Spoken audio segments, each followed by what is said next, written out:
West region. Take it away, James.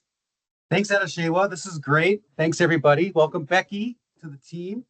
Before I start, I wanted to show this jersey. I don't know if you've all seen this, but make sure you represent. Oh, it's not going to work. In Dakota, it's pretty cool. It's Minnesota Wild. So, anyway, thank you very much again, Adeshewa. It's been a great year. This year for me has really been about demographics and data when it comes to Workforce Wednesdays. I was able to cover 3 months, January, June, and November. January, we covered demographics or destiny. We brought in Carson and Anthony from our labor market analyst team to talk about what tools were available through the Deeds website and other things. In June, we focused on the fair chance employment opportunities that are available. This is a big trend that's happening right now, and it's a great opportunity. And we're really seeing a lot of headway being made in creating these pathways or pipelines for people coming out of incarceration to find these meaningful, sustainable, and equitable careers.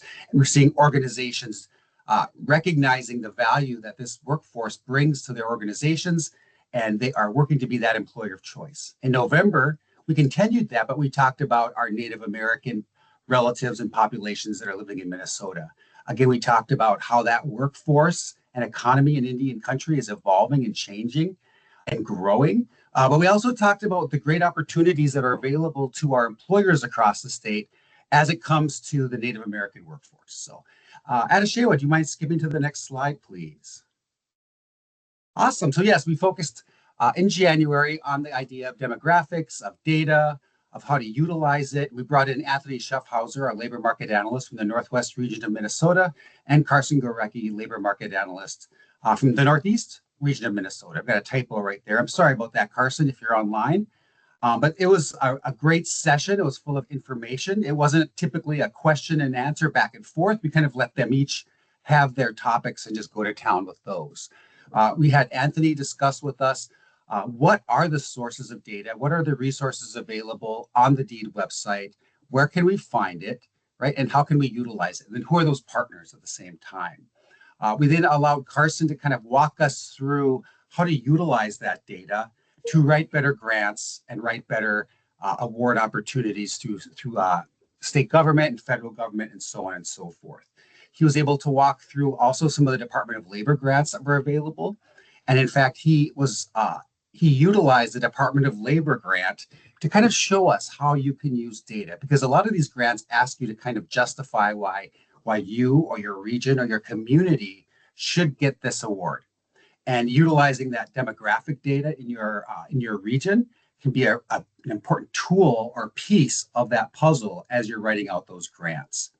The labor market team also went into talking about the different training that's available, either through them, meaning reach out directly and ask questions and create that relationship, or look at videos that are online or the training opportunities that come up regularly through Deed, right? I always suggest people sign up for Gov Delivery so that when these opportunities come up, you know about it right away.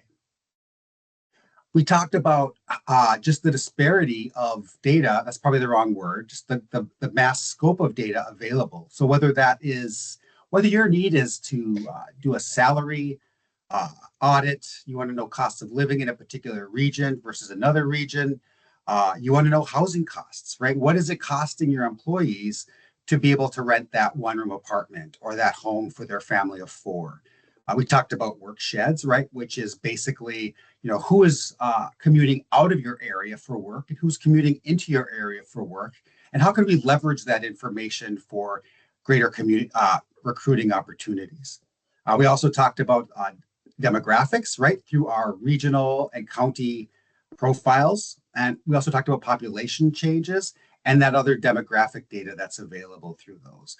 I think I speak for everybody in this team that a lot of this data is what we share with them, our businesses we work with on the onset of that relationship, right? Those county profiles go out immediately from me to my employers so that they can start recognizing the assets or resources that are available through Deed. It was a great month. We learned a lot, and hopefully our labor market team got some spotlight and had some people reach out to communicate with them. If you're interested in meeting your labor market analyst for your region, please reach out to me.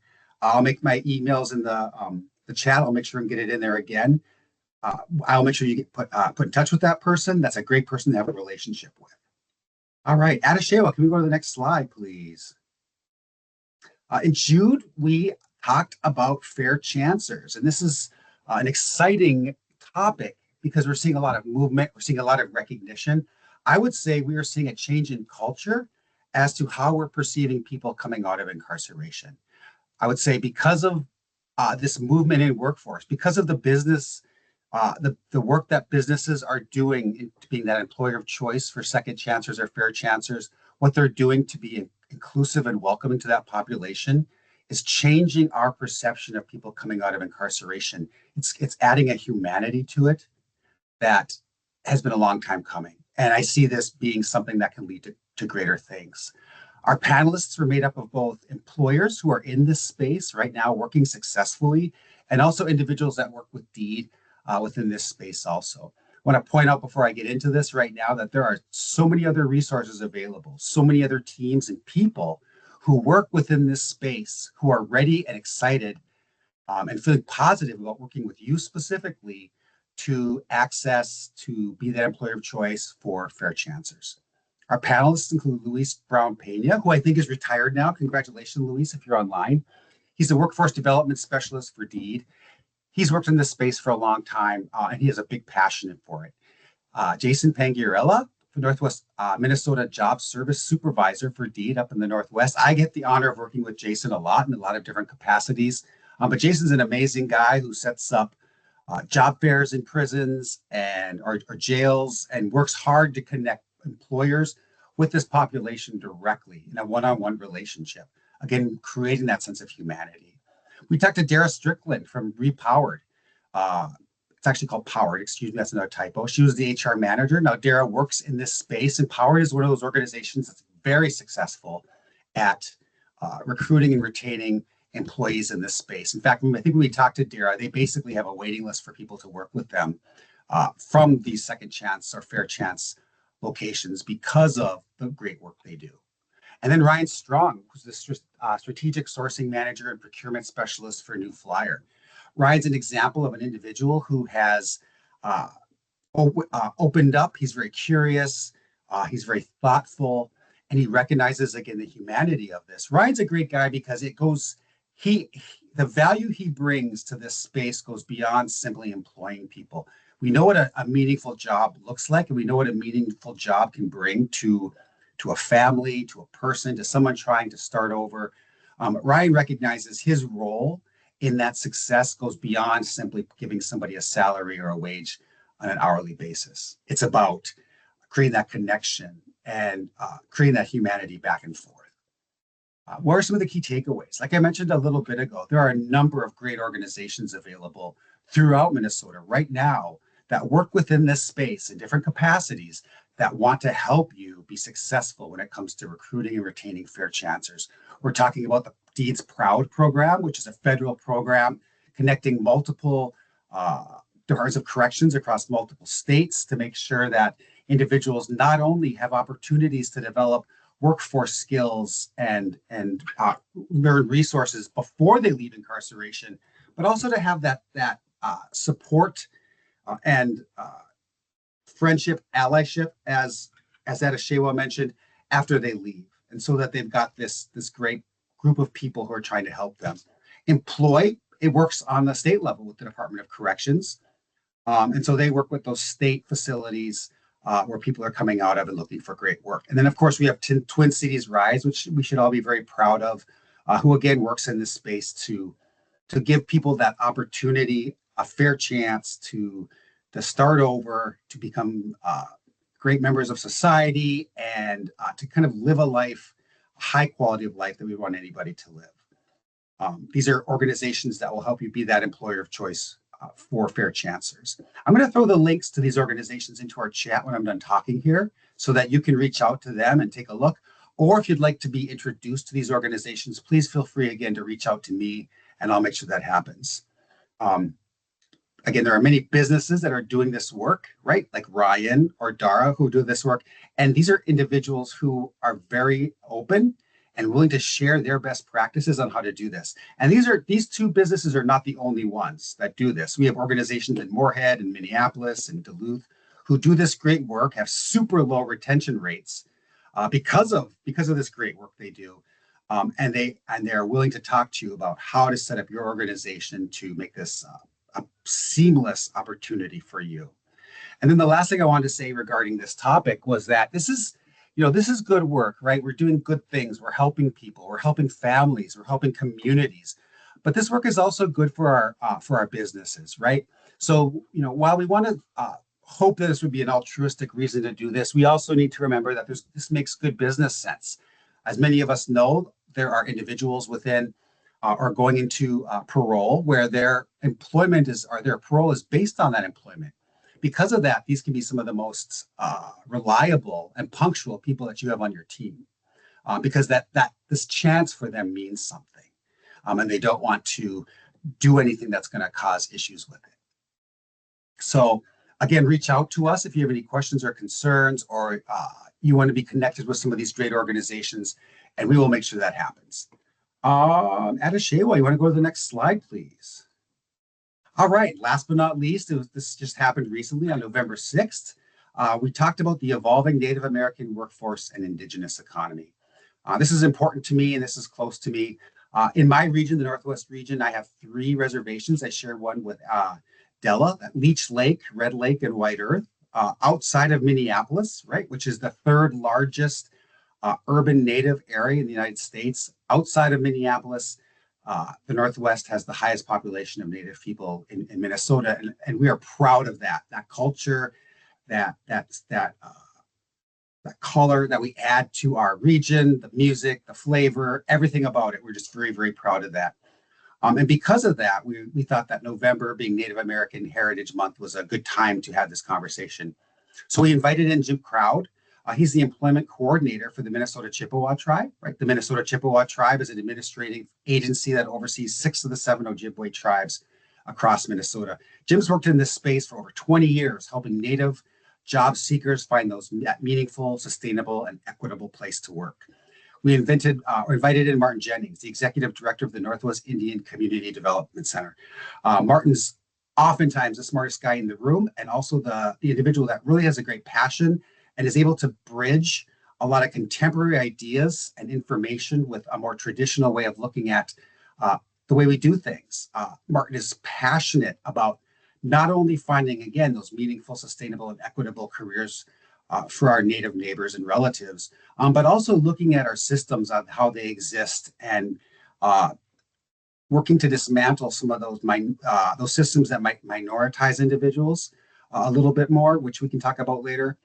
And then we invited in Mr. Jacob MacArthur, who's the Associate Director for the Veedon Center of Rural Development. Jacob is, he comes across to me as an economist. He's passionate about this space. He's passionate about community and workforce development. And he also is very, very passionate about entrepreneurships, right? Which, number one, is the backbone of our communities, right? Those businesses that exist right there, brick and mortar businesses. But he's also passionate about the promise of opportunity on Indian country to be able to open businesses and support that local economy and create a more circular way of spreading the wealth and so on and so forth. So what were our takeaways regarding this conversation? Number one, when you look at the data, specifically more recent data, we see that the Native workforce is primed for employment. This is a group of individuals with a high unemployment rate, a low workforce participation rate, but also their employment outcomes are growing. This is a population of individuals who, for one reason or another, is going through a boom. So I think it's something like, 35% of Native people are under the age of 18 or something like that. And so as we continue into the future, we're going to see this be a growing workforce demographic available to people. The data also shows that, well, when we look at more like the white population, for example, or people who identify as white, a lot of times the greatest population or age demographic in that group is that 55 to 64 age range, right? And so over the next 10 years, we're going to be seeing these individuals enter into retirement. the Native population, the Native demographic isn't seeing that age exit from the workforce as much as we're seeing it from people who identify as white. So again, when you look at the data, when you look at the information, it really shows a primed, optimistic workforce that's excited to get going out there. We also see growing businesses. The Native entrepreneurships and startups are growing a lot more quickly than other demographic groups. They're still well below where they should be based on population numbers, but we're still seeing that grow. Another point we wanted to bring up is, especially with regard to talking about this sort of data, is that data has not always been used in the best interest of Native people. And so we always want to make sure that we communicate that this data needs to be, the authority to control the data needs to always be passed on to our Native relatives and nations that are within our state. And we also need to make them partners on expectations for use. We need to talk about how it's going to be utilized with any population, especially when we talk about Minnesota, which has a relatively interesting eugenics history behind it. We always have an opportunity to do better. And as everybody in this room knows, we are above average. And so I'm really excited to be able to be part of that revolution, I guess, is, how are we utilizing data and how are we managing it in a different way? And then last but not least, I wanted to mention that just like Martin Jennings mentioned during our conversation in November, Native people are looking for Native leaders, Native community developers, Native workforce developers are looking for non-Native people to partner in this space with, to create these bridges and opportunities for, again, like Adeshewa said, allyships or connections or partnerships to develop our workforce and develop our communities hand in hand.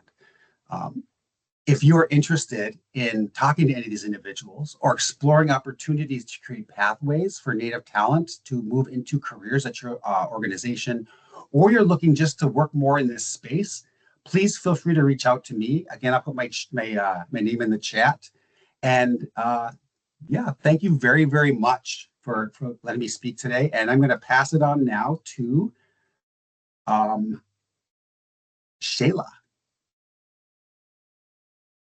So hello. So welcome to the Northeast submission recap of Workforce Wednesday for 2024. So while all my sessions covered key topics aimed at empowering employers to navigate their workforce challenges and opportunities, I'm happy to highlight the 3 sessions that I was able to organize to support the needs of you, either the employer or the provider supporting employers that we've built as a community here on Workforce Wednesday. So I did March, May, and August. Next slide, please. So in March, we talked about supporting the new American workforce.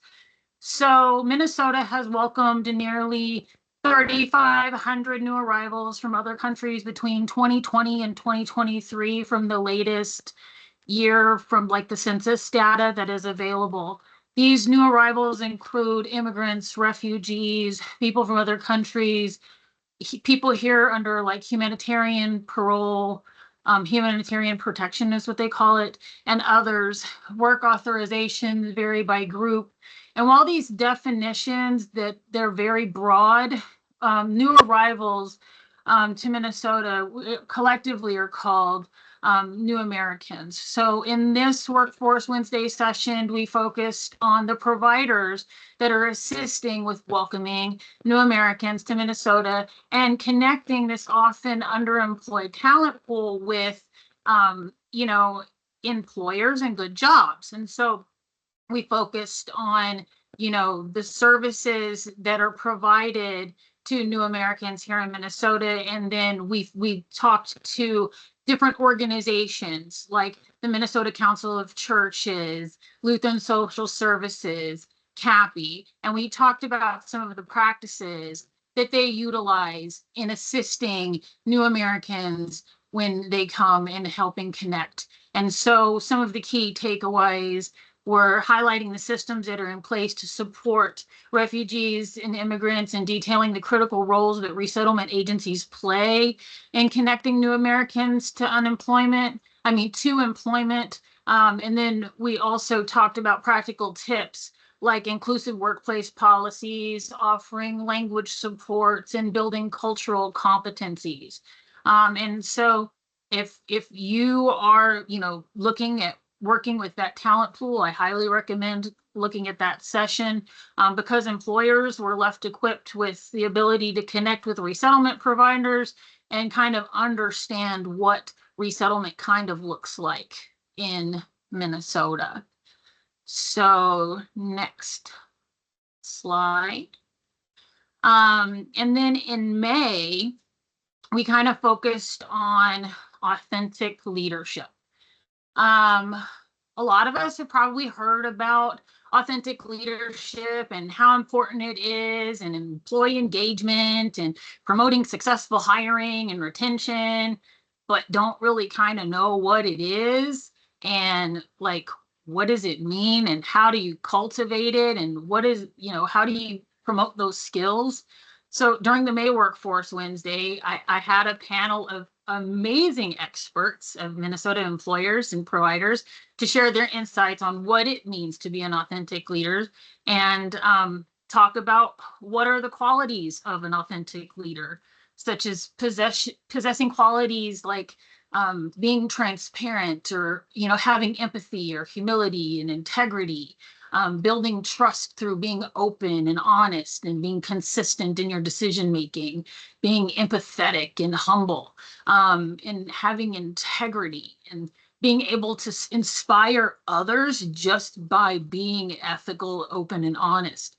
And then we discussed strategies by how to have ethical communication and clear vision in your goals. And we talked about a lot of those things in those sessions. And we also talked about, how to be level in all of that, because sometimes there can be, being too transparent, too open, and too honest. And so anyone that's interested in that, we talked about the speakers that outlined the value of self-awareness and empathy and humility.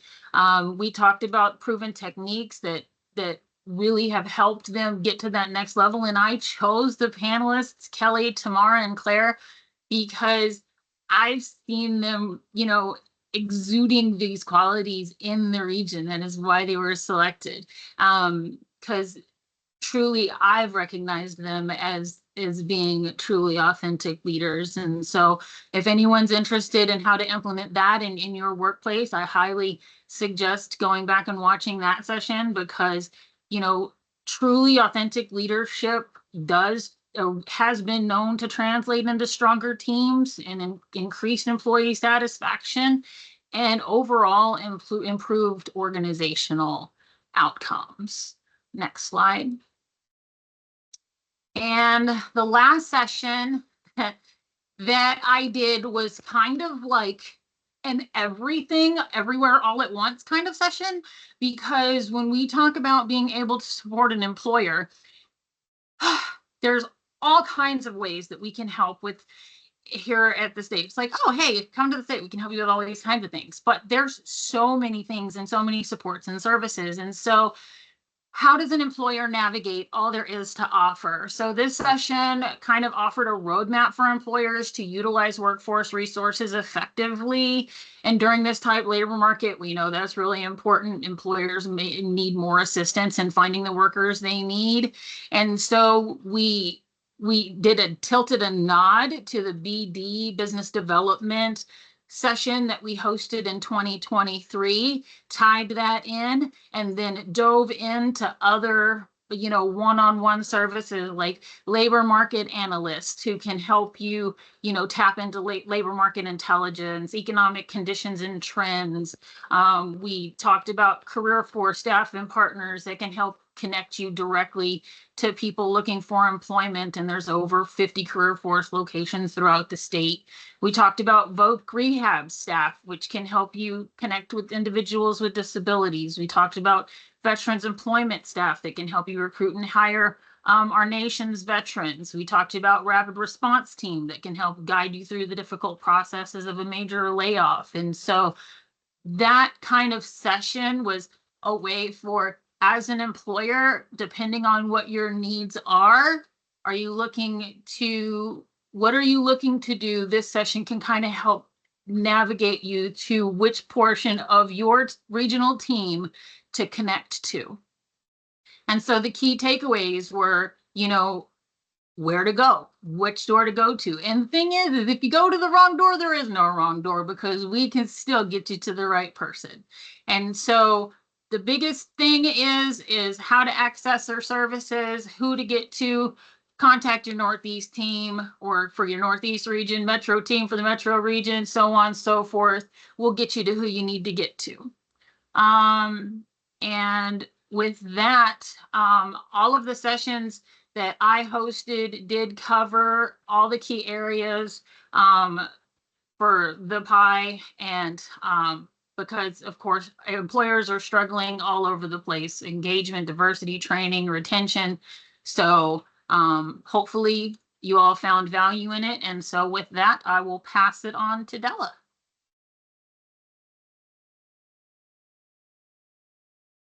Morning, everyone.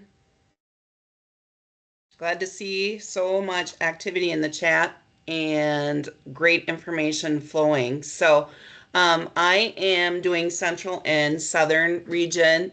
As we had said, Becky, if Becky wants to raise her hand, we can also spotlight her too. Becky is brand new to our team. She is doing the Southeast region as well as South Central, and I am doing Southwest as well as Central Minnesota now. So our team is full. So congratulations. We have a full team of workforce strategy consultants now. So yay for us. So if you have any questions, definitely reach out to us. The link is in the chat as well. So I covered April 3rd, and we talked about the top 5 employee benefits to offer experienced job seekers for your and for your best employees to recruit and retain your employees. And then on October 2nd, which is Manufacturing Month, we also focused on build your own future workforce, and really on the training and the upskilling of your workforce for the tomorrow's needs, and again to recruit and retain your workers, especially those with experience. So we can go ahead and go to the next slide. I too also think that these cover all of the different areas of the wheel, and this wheel is really special to us because this is when we do our workforce strategy consultations individually with businesses. This is what we really focus on when we sit down one-on-one with our employers. What we focus on with you, and really do a deep dive with you individually and see what is important to you and where maybe there are some areas that we need to focus on for you and assist you and do a deep dive and assist the business and get you connected within your community. And so here we go on April 3rd. The top 5 employee benefits to offer experienced job seekers. We do have the links for all of these available to you. Not only are we throwing all of this information in the chat, we also have all of this information on our Career Force Workforce Wednesday page. It's a little smaller link on the top right-hand side. We have the PDFs, we have most of the recordings out there when we remember to record these presentations. And then it's really good detail, not only with all of our panelists that are on there, but also just all of the different resources that are available to you. So here are some of the panelists that I had really doing a deep dive on what is important and how do you keep those employees at your company. So some of the key takeaways, you can see that some of them are actual large presentations that were done or articles, and one of them is from Forbes, and that's what we're going to actually look at. So if we can go to the next slide. And this is where I want to look at a little more deeper. And this is what I found from the presentation that we got most of the response from from the people who attended that they really like this information, and where we spend a lot of time talking to our employers about and really matching up what employers think they need to have versus what the employees really want. So making sure we're aligning what employers are giving, what versus what employees really want or need. So, and why is this so important? Only 54% of American workers report being content with their benefits. So that's 46% that are not happy with their current employee benefits. And then 1 in 10 workers would take a pay cut to have better benefits. So benefits are really super important, and we really need to make sure that we're offering them and making sure it's a great package to them. So nearly 40% of the 42 to 57-year-olds are most likely to want mandatory paid time off from their employer.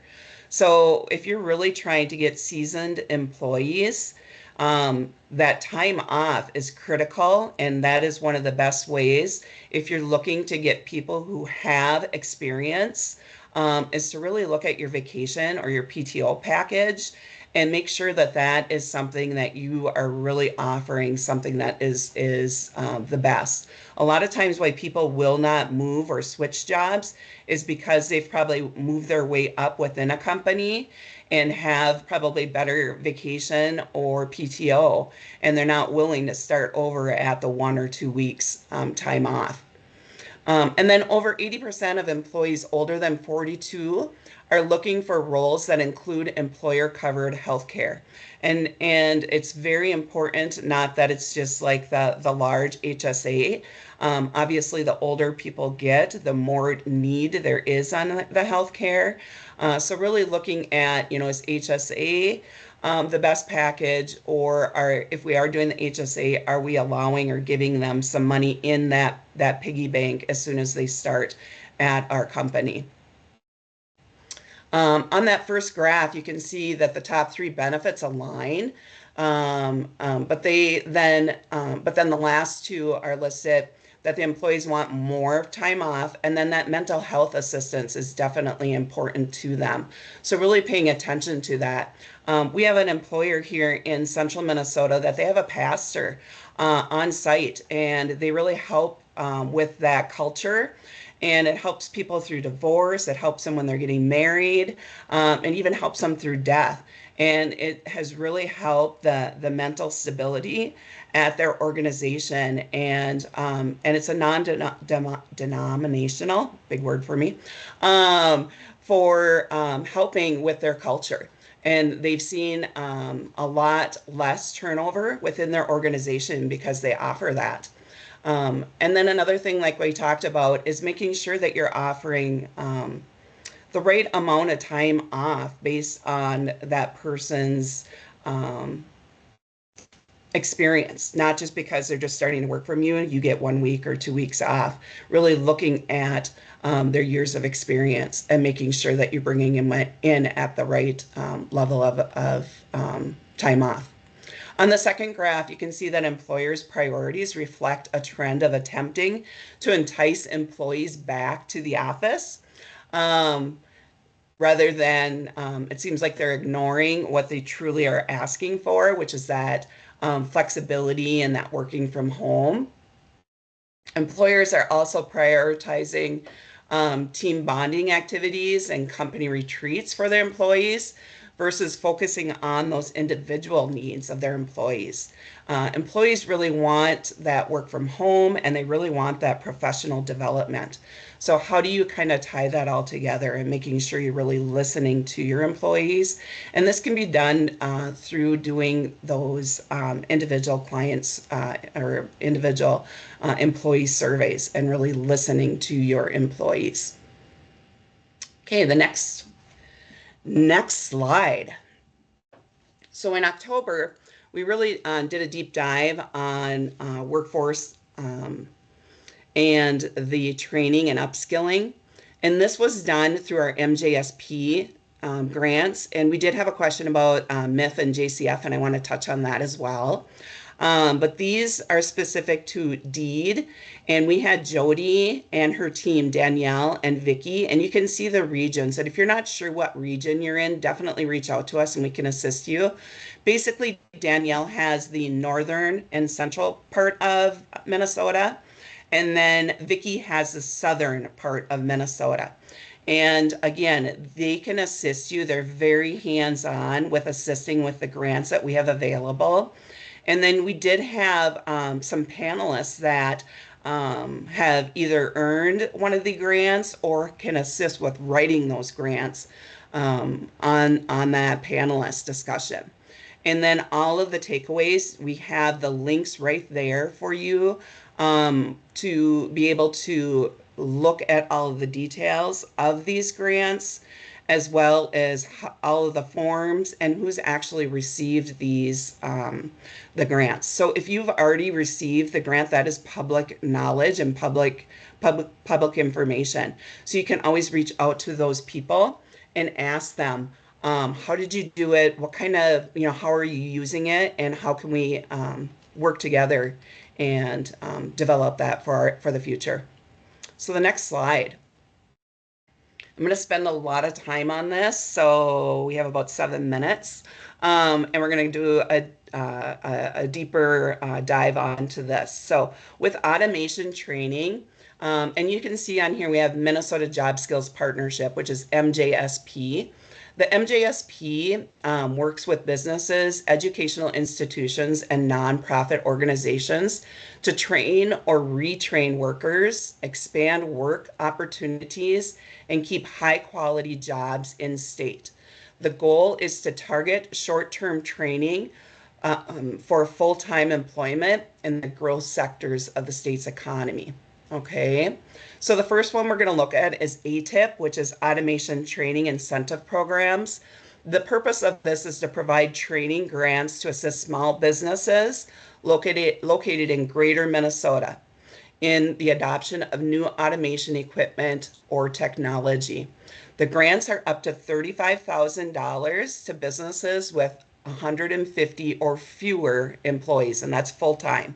So if you have less than 150 full-time employees in greater Minnesota, you can go ahead and apply for this. And it's $5,000 per trainee.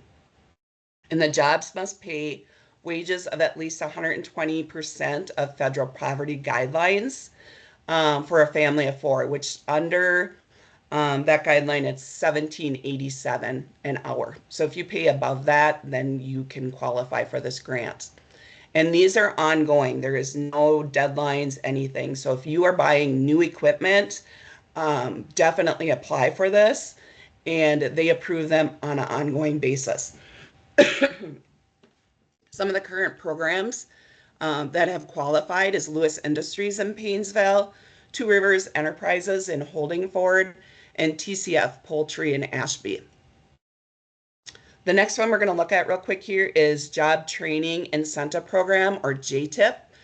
JTIP provides grants to new and expanding businesses for the purpose of training new workers as quickly and as efficiently as possible. The grants are up to $200,000 for businesses, again, located in greater Minnesota. And this can be up between $5,000 and $9,000 per new job. And this is a business match of 0.5 to 1.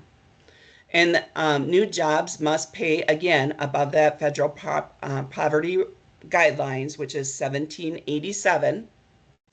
And you can work with an educational institution, or this can be just training done internally. Again, this is an ongoing training grant. This does not need to be done. There's no deadlines on it. Again, you can just reach out to us or the MJSP team and we can assist you with this. And anytime you're hiring more than 3 employees, new positions, you can qualify for this JTIP grant. Some companies that are currently taking advantage of this is Crystal Cabinets in Princeton, Structural Towers in Becker, and Geotech in Stewartville. And the last one that I'm going to talk about today is the partnership grant. And this one is when you actually work specifically with an educational institution. They are the ones who oversee and write the grant for you. And you're working with that educational institution to design a program specifically for the needs of your employer. And this grant is up to $400,000. And you partner with that educational institution, and they then write the grant and oversee the grant with your business for the training. Funds are used to develop and deliver customized training. It's one-to-one business match. And of course, you can use the employee's time as part of that grant.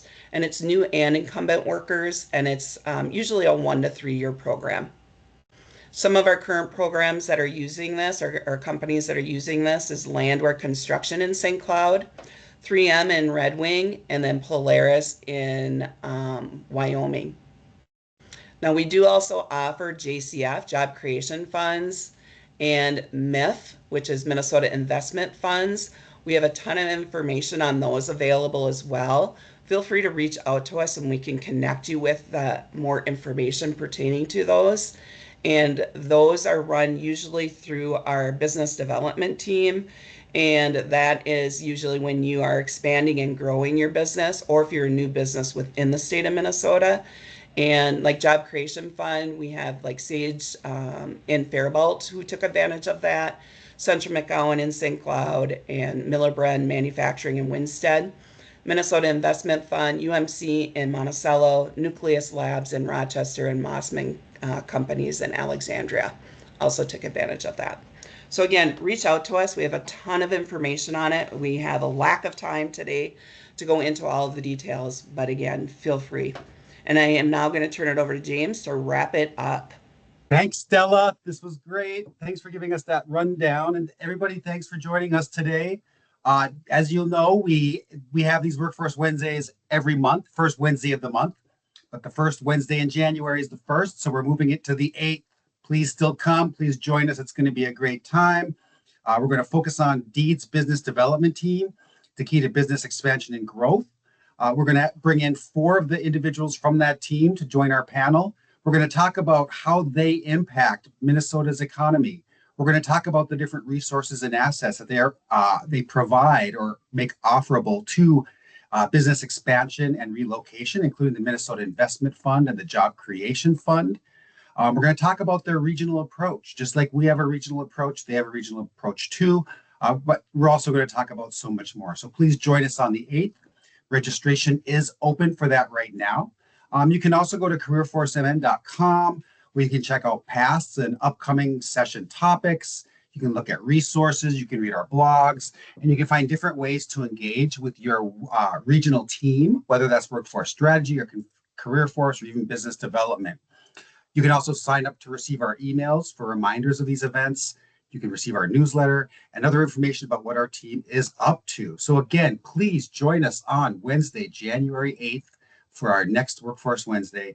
Registration is now open. Adeshewa, do you mind jumping to the next slide?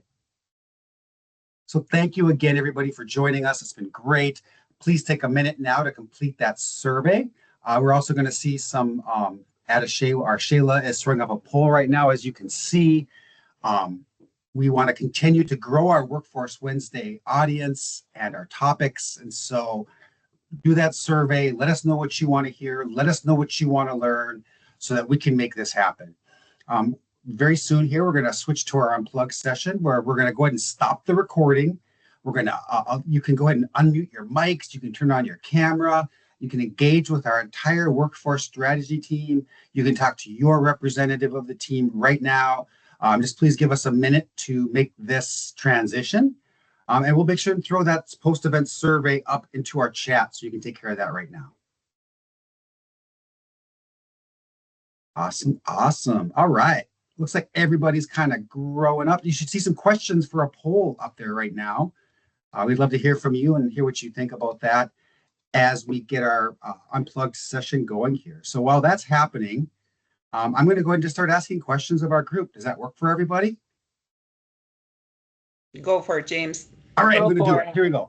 So Shayla, I know you're busy with the poll, but I got a question for you first and foremost. So, are you ready? Yes. Okay, during your August session, Shayla, the Navigating the Workforce System, do you have any success stories or case studies from local employers in your region or across the state who have utilized the discussed workforce resources to improve their recruitment and retention efforts? Can we start with some good news? Is what I'm Mhm. asking. Absolutely. So for me, I say Hellion because they were able to be on Adishewa's September Workforce Wednesday to talk about how they went from being an unknown employer to being an employer of choice for their area. So to me, that's huge. So they're taking the strategies, they're implementing their strategies, they're going from being an unknown employer to an employer of choice. They're able to retain their employees. So to me, it's absolutely huge. So, and they're being spotlighted on the Workforce Wednesday. So that's mine, I Yeah. think. Yeah. Well, I don't think I recognized their name when I first heard it when it was when it was on your plate. And now it seems like they come up every week or so with something they're either engaged in. I also think that New Flyer is kind of like that, right? A success story who's really been able to utilize those resources. And because of that, you hear their name over and over again.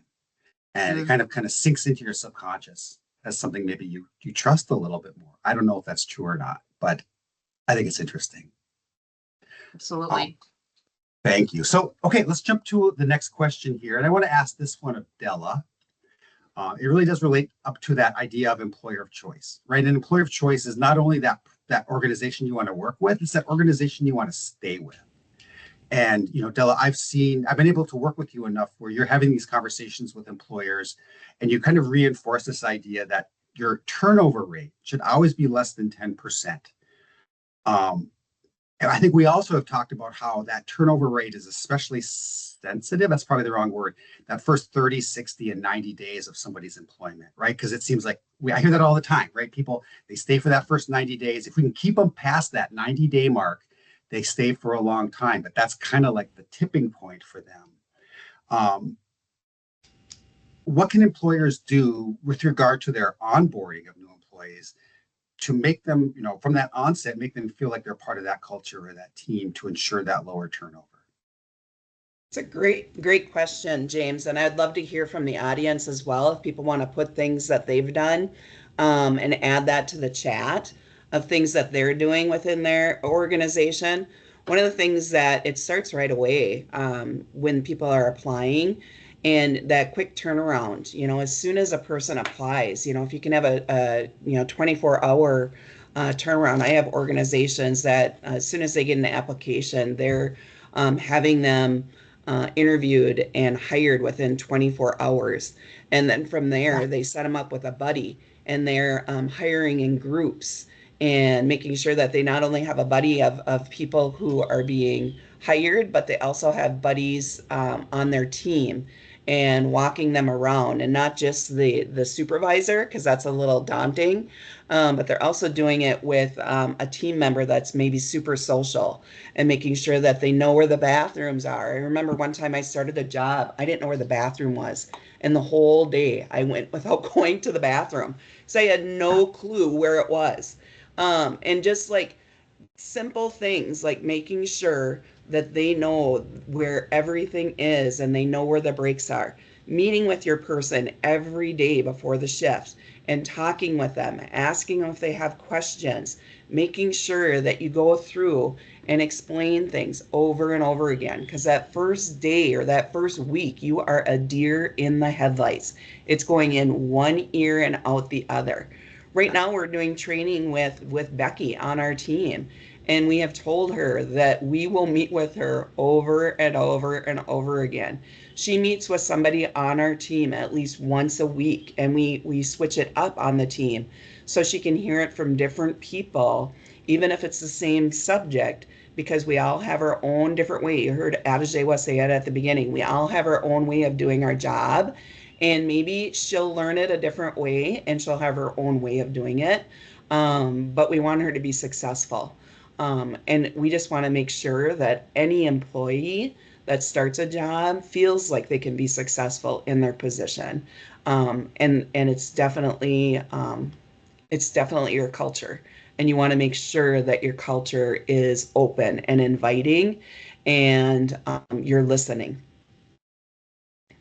That's beautiful. I think what you're talking about is psychological safety.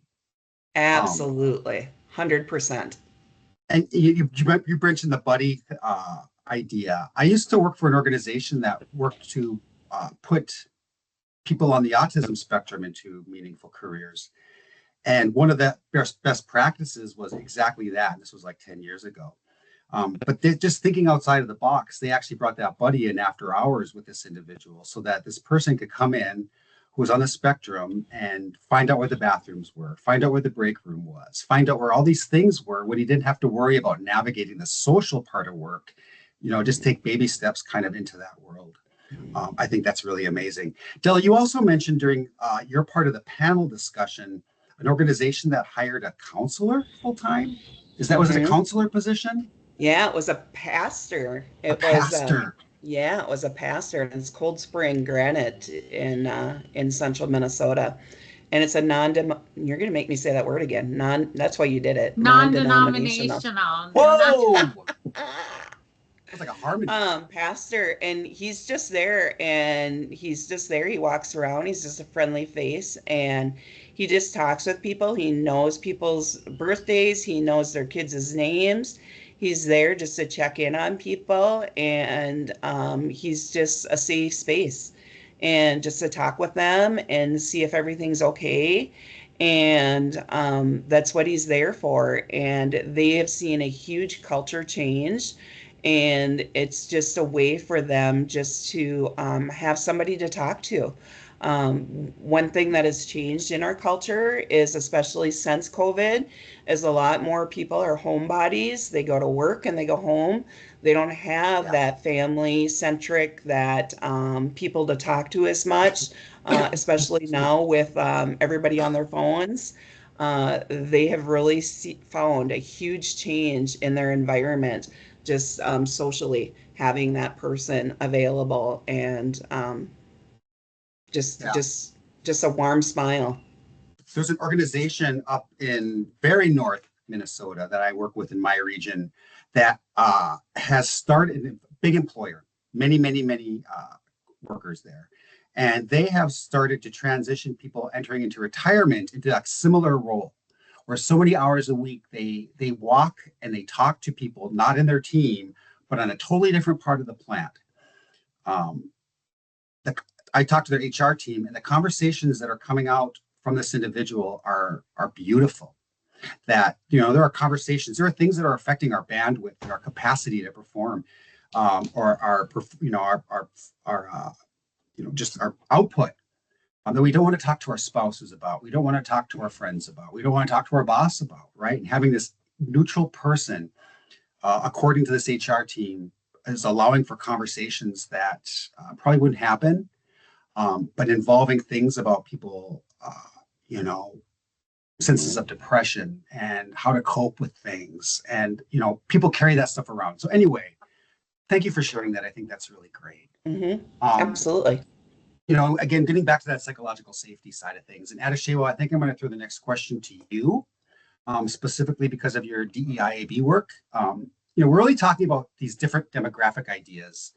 And like you mentioned, Adeshewa, that's really expanding, right? So we don't necessarily think of diversity, equity, and inclusion to just be about ethnicity and race or gender anymore, right? It's about being that single parent. It's about being that veteran. It's about being maybe an elder, right? Or somebody that's a little non-traditional for our workforce, based on our regions again.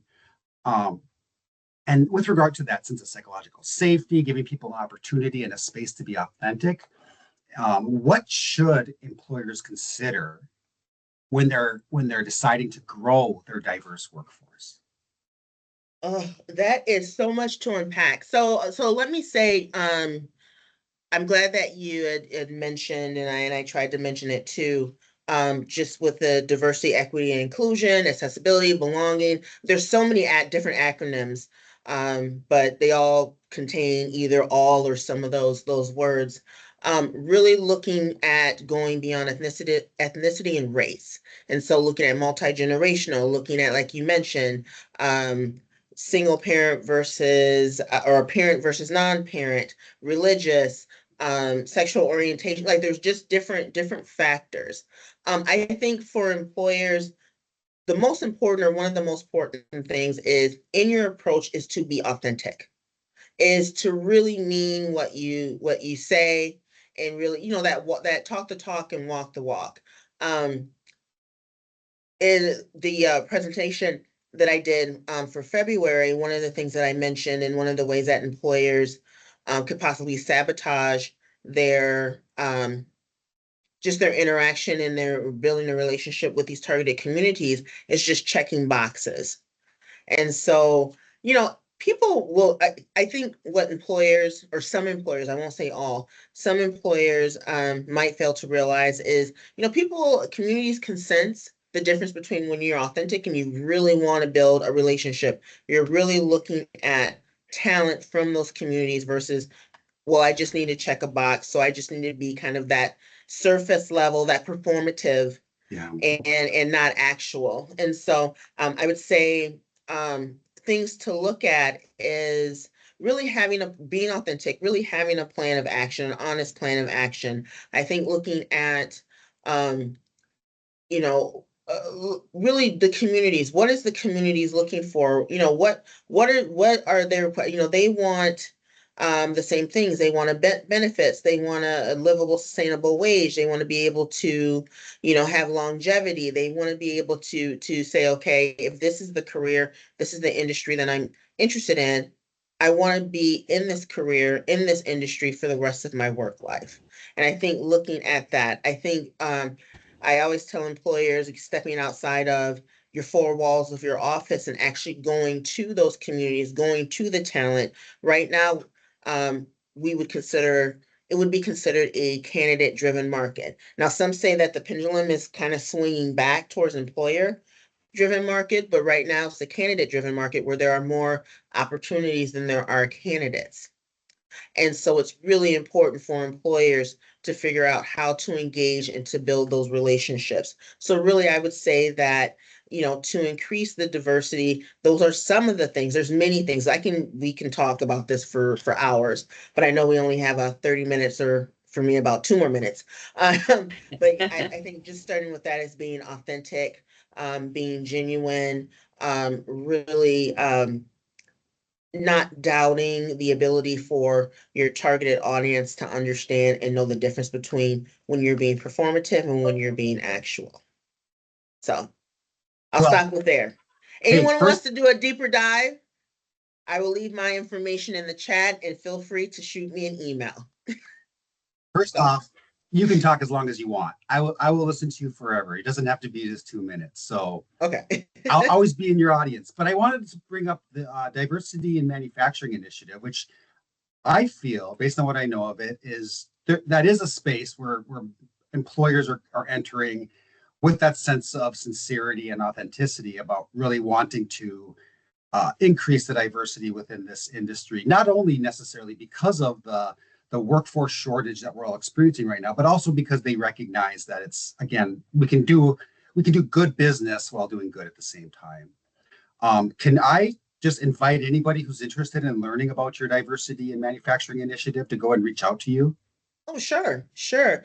If you are a manufacturer, of course, definitely reach out to me. If you're a partner, reach out to me. And yes, if you just want to learn about the DEMI, as we call it for short, reach out to me. I'll just give a quick summary, if you don't mind, about Of course, no, diversity. please. Okay. Yeah.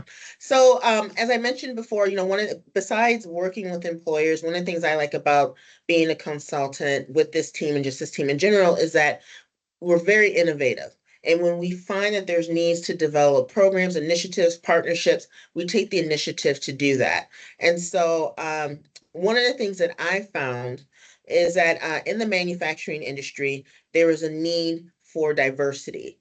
The latest data, and I'm sure it's still about the same, maybe some changes, a little bit of changes in the numbers. Manufacturing is still considered a white male, non-Hispanic or Latino dominated industry. And so I like to share when I do presentations, when I talk to employers, is that the projected demographics, if you look at county, region, or statewide, it's expected to change, meaning it's becoming more diverse, and less just monolithic, as they say. And so that poses a problem to a lot of manufacturers or the industry, because you're used to having your workforce look one way, but the future workforce or the future workers are totally different. And so some employers that have never engaged, reached out, really don't know how to reach out to these communities are saying, okay, now we have to figure out how to reach out to these communities.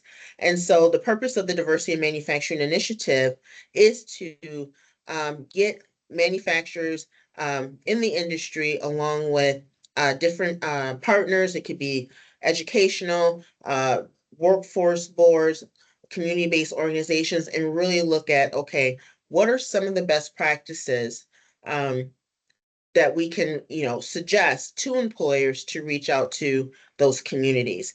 What I'll go ahead and do too is we do have a website on our careerforcemn.com platform where you can look at it. It includes a list of current members, information, some data from different resources about manufacturing, and then some best practices. And we're constantly growing that. Constantly growing that web page. My contact information is also included on the web page. Like I said, I'll also put it in the chat. Feel free to reach out to me if you have any questions about Diversity in Manufacturing Initiative, or just want to do a deeper dive when it comes to diversity, equity, inclusion, accessibility, and belonging, and how employers can reach out to those communities. And I would say reach out to James as well. Just especially with the wonderful work that he's done with the Indigenous community in his region and statewide as well, with MeWe, which I'm sure you're going to talk about as well. So, Thank you. This is a business imperative, isn't it? I mean, you look yeah. at like generationals, you look at the boomer generation kind of exiting the workforce over the next 10 years. When you think about, Gen Z being, I think it's like 45% non-white identifying, uh, this is timely work, right? And it's something we have to get in front of, either be proactive or reactive regarding it. Well, and also too, going to the generational too, what we're finding is younger generations and generations or people coming into the workforce are looking for more than wage and salary. I mean, that's still important. People want to be able to make enough to at least cover their basic needs. But some of the things that we find that they're looking at and that they're considering is community engagement. Just the bigger picture, a more holistic approach. Like how are they contributing not only to that company, but through that company contributing to the greater good? And so, when talking to employers, really, that's one of the things that I also, if you have ways of engaging with the community, supporting the community, really doing some of that work and advertising it and promoting it on your web page. I always tell employers there's nothing wrong with bragging about the community engagement and things that you do, as long as it's authentic and it's true, and that's what you're actually doing.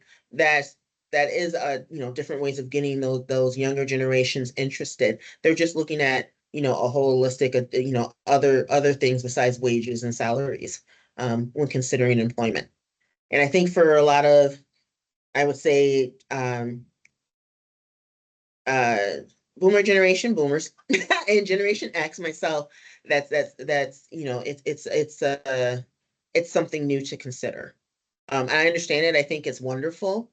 But I think it's a challenge, because it's like, well, no, we're if the cost of living is $20 an hour and we're offering you 25, you should be jumping at this opportunity. And then we have younger generations that are not, and they're asking those questions. Okay, well, what are you, how are you contributing to the community? Are you sponsoring anything? Are you doing XYZ? It's like, well, no, but we're offering you $25 an hour. That should be good enough. And I think that's where the disconnect is. And that's one of the things when talking to employers, I feel like, and I hopefully I'm helping them understand is with today's recruiting, it takes a little more than just having, a wage that's above the cost of living. Thank you. Yep. Well, if there's anybody in the audience that has questions, again, please feel free to jump off mute, turn on your camera, share your question in chat. Hopefully Shayla or Della can throw that out if they see anything that's important. All right, right. James. I think it's now a good time to jump in and ask you a question for a change. Becky, is this your first question you've ever It is asked in my a Workforce debut. Wednesday? Yeah, Yay! it's my debut. I'm speaking. So bear with me. Okay, here's your question, James. All right, I'm ready. A term that is being used more and more to describe marginalized. See, Della, I am also having issues with speaking today. And underrepresented populations is minoritized. And I'm not sure if everybody knows that term. I know I didn't hear that term before. So can you explain it to us? Yes. I really like that term. That was actually taught to me by my manager at my job previously, as it minoritized puts the impetus or the weight of the topic on the system. So it's a way of looking at systemic perspectives on prejudice and discrimination within our society. So that, essentially what that basically means is if the system is the thing that carries the prejudice or discrimination, then we can't, as individuals, be prejudicial or discriminatory. We can only be pre-prejudicial systems or anti-prejudicial systems. Now, the important part about this is that you can't be neutral, right? To be neutral while you exist within the system means that you're indirectly pro-system, if that makes sense, right? And so we have to take a stand, either pro or anti-prejudicial systems. This is really great when you're talking to people who might still be learning about what DEI looks like or that kind of thing, or people that might be a little less receptive to it. Because what it really says is that there are no bad apples, right? We can't necessarily point a finger at somebody and say, because of who you are as a human being, these bad things exist, right? We have to say that it exists because of the systems that we all exist in, and we're all products of that system. So, but while there's no such thing as a bad apple necessarily, that also means that we are all responsible, right? We all have to take a side, so to speak. And so not only does it stop people from feeling separate, but it kind of spreads the weight around a little bit. There's a lot more to it than that. I would just maybe recommend that people want to learn more about it, reach out. I can suggest some books. But I do believe it'll be a term that we hear more and more often as we continue to understand what this looks like. Right. Thank you for that. I know we're running out of time, so who's next? Well, thanks, Becky. That was a really good question. I appreciated it. Well, I think I'm going to throw this next one to Della then. Okay, so we're talking about, I think, culture, so to speak, or maybe everything is kind of colored by culture that we're talking about. So I was going to really ask a very general question of you, if that's okay, and that is like, what kind of tips do you have or solutions for people who are trying to develop a healthy and safe, they want to strengthen their company culture? Wow, that's a good one. To help with their culture, I would say definitely do some employee surveys when at least every other year, and really poll your employees and see what they are thinking. It definitely, we always say open door policy, but what does that really mean? It always starts from the top down. And it's, that do as I say, not as I do kind of a thing. Really, taking a look at who your supervisors are. Just because they're a great worker doesn't mean that they're always a great coach, right? Or a great supervisor. Just because they're a great player doesn't mean that they're a great coach. So really taking a look and analyzing if you have turnover in a certain team that is way higher than others, really looking at that and finding out how or why that is, and analyzing that information And does that person need a little more training if they're the supervisor, and doing that train the trainer and finding out what you can do to assist with that. Um, a lot of times, it can be resolved, but you need to actually look into it and help resolve those situations. Culture is so many different things now, and it's DEI, it's onboarding, it's everything in between. And if people are leaving your organization in this tight market, you just cannot afford that to happen. And you need to be able to analyze that. So, what does the rest of the team think about that? And how about those that are listening? What would you do for your culture? How have you analyzed that? James, what would you do? How do you do it? Well, the first thing I want to mention to you is I like that you mentioned the turnover rate, that I think it's important that you put analytics in place as an organization so that you can baseline where you're at with some of these numbers, including punctuality rates and so forth. And then, utilize those numbers to kind of take action to make them better.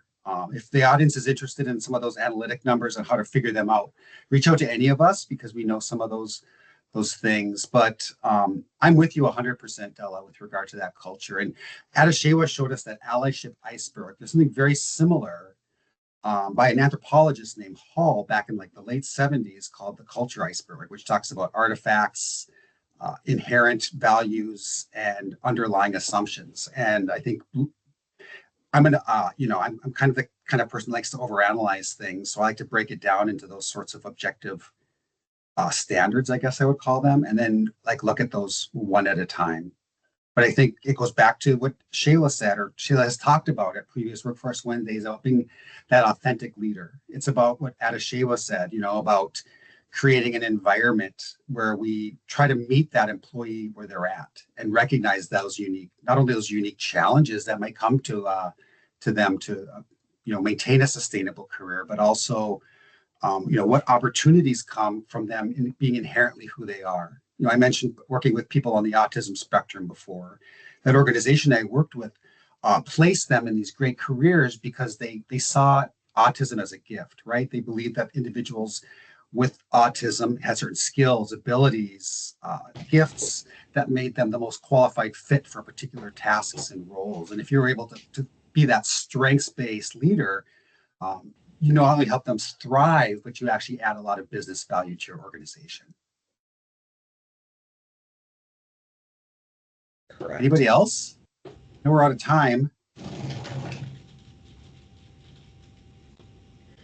So Shayla did put all of our links or our topics for next month. We are still looking at getting all of those links added to 2025 to our Career Force webpage. We'll have those up and live by January. But James's is available for you to already register for January. So we're just working with our communications team to get that up. So just a heads up, you can already register for January. Becky did put it in here. I'll throw it in there again for you. But the rest will become live very shortly. So keep it. And I think the whole workforce strategy team agreed that we usually put the best one in January. Right? We nominated James. And definitely fill out the survey if you have the opportunity. We really like your feedback. We'd love to know what you're putting in place and what links, what you're implementing, and we're going to be adding that to our survey for next year too. The feedback is what helps us develop the calendar. So feedback is important. We love it. Thank you. Happy holidays, Thanks, everybody. See you next year.